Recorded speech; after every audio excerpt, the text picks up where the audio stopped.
India ने हमें तबाह कर देना है और हमने अपनी फॉरेन पॉलिसी नेशनल सिक्योरिटी में इस चीज को डाल दिया और 75 साल उसी में लगे रहे। जो प्रॉब्लम है वो ये है कि एक तो उनकी अफगानिस्तान पॉलिसी इंडिया फैक्टर से डिटरमिन होती है, पिछली हुकूमत का इंडिया, एक तो ये इंडिया फोबिया, क्योंकि ये लेगेसी इस किस्म की थी तो वो कन्वर्ट हो गया इनटू आवर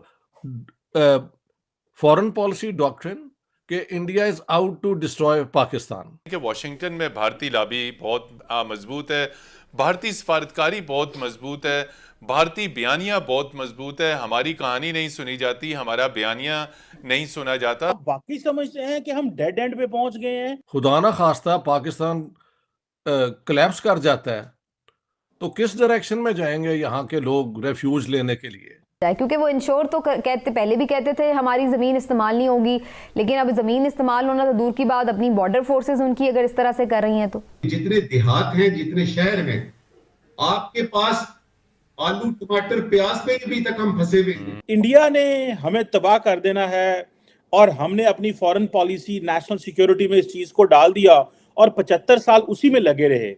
आज 75 साल बाद आप क्या देखते हैं, इंडिया ने हमें कितना तबाह किया और हमने अपने आप को कितना तबाह किया। दो पोर्शंस में बोलूंगा, एक तो मैं भारत के एलिमेंट की बात बाद में करता हूं। सबसे पहले मैं पाकिस्तान के वो 75 सालों पे 5 मिनट बोलना चाहूंगा, 2-3 मिनट बोलना चाहूंगा। मेरा सबसे पहले ये क्वेश्चन है, क्या वाकई आपने पाकिस्तान बनाया था? क्या आपने वाकई ही जस्टिफाई किया द लैंड ऑफ द प्योर्स?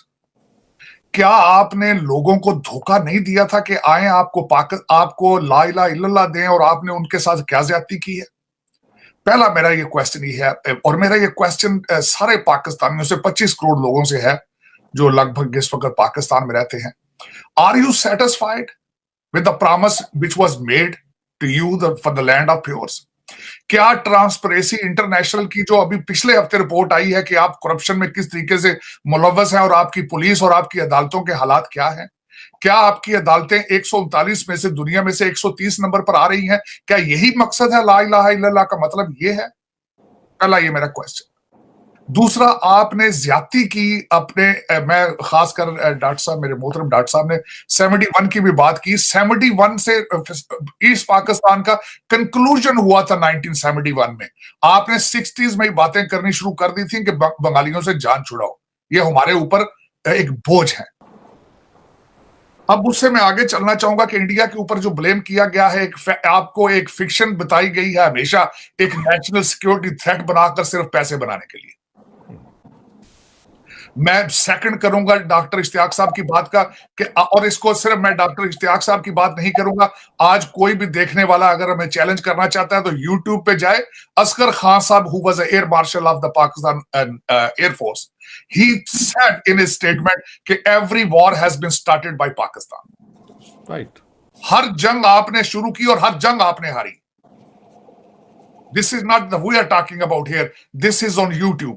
और उसके बाद आपने कश्मीर का एक मुद्दा खड़ा रखा सारी जिंदगी, ताकि आप डिफेंस के बजट को आप निचोड़ सकें, आप इस कौम के खून के साथ अपनी जो है वो भूख मिटाते रहे।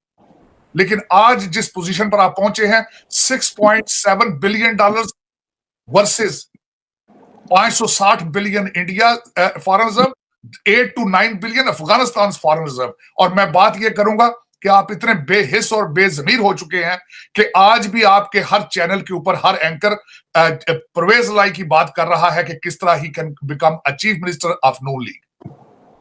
किसी को कोई एहसास नहीं है व्हाट आर योर डायरेक्शन। और दूसरी एक लास्ट इस आर्गुमेंट में बात करना चाहूंगा चीमा साहब, आप कह रहे, डॉक्टर साहब ने भी फरमाया है कि जब ये डिसइंटीग्रेटेड, जब ये खत्म होगा सिलसिला, लोग कहां जाएंगे? डॉक्टर साहब, लोग पैदल चलकर इस्तांबुल जा रहे हैं। आज मैं दुख के साथ कहूंगा, इस्तांबुल से जो भी कश्ती चलती है ग्रीस की तरफ, उसमें 70% पाकिस्तानी होते हैं। उसमें 70% पाकिस्तानी होते हैं जो ग्रीस और इटली जा रहे हैं। आप लोग वहां से हिजरत करके बड़े अरसे से भाग रहे हैं, आप उस साइड पे देखना नहीं चाहते। इस वक्त आपके देखें, आप जिनको ये लोग पाकिस्तान में बैठ कहते हैं कि ये हमारी फॉरेन रेमिटेंस आ रही है, ये हमारा एसेट्स है। सऊदी अरेबिया में you are become a third class human living there with the name of रफीक, मस्कीन एंड गरीब। क्योंकि ये लेगेसी इस किस्म की थी तो वो कन्वर्ट हो गया into our foreign policy doctrine कि India is out to destroy Pakistan. अब आप देख लें, आपकी सिविलियन रूलर्स के आप बयान देख लें, Liaquat Ali Khan, Quaid-e Azam Mohammad Ali Jinnah while he was governor general and onwards, या आप अपने मिलिट्री लीडर्स की बात सुन ले, वो इसके ऊपर सारे मुत्तफिक है। On the other hand the evidence shows कि जितनी भी जंगें हुई हिंदुस्तान के साथ वो सब हमने शुरू की हैं। ईस्ट पाकिस्तान के इवेंट को अगर जरा एक तरफ हम छोड़ दें तो बाकी all wars were initiated by Pakistan, और उसके अंदर जीरो गेन हुआ जिसके लिए किया, to win back Kashmir. Resolve करने का सबसे प्रैक्टिकल और आसान तरीका यह है कि लाइन ऑफ कंट्रोल को इंटरनेशनल बॉर्डर मान लें, क्योंकि जो डी फैक्टो बॉर्डर बन चुका है और इतनी जंगें हो चुकी हैं वो कभी चेंज नहीं होगा। मैं इंडिया को भी ये कहूंगा, लेकिन डॉक्टर साहब आपको काटने लगो, सॉरी डॉक्टर साहब आपको काटने लगो, लेकिन इंडिया तो बात नहीं करना चाहता, हम तो करना अब चाहते हैं, हमारी मजबूरी आ गई है।